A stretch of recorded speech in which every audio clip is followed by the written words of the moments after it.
How to change text message name and photo on iPhone. To get started, first of all go ahead and open up the Messages application on your phone. You are now in the Messages page where you can view all your messages. On this page, go to the top left corner and tap on Edit. Then, tap on Setup Name and Photo. Here, tap on Customize. You can choose a font style for your name over here. You can view and try out the suggestions as shown. Then, go back to the previous page and tap on the Photos icon. Select Photo Library. Choose the photo you want from here and then tap on Choose at the top right corner. Here, scroll down and turn on the Name and Photo Sharing switch at the end.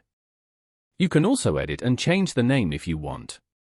After that, tap on the tick icon at the top. Following these steps, you can easily change text message name and photo on iPhone.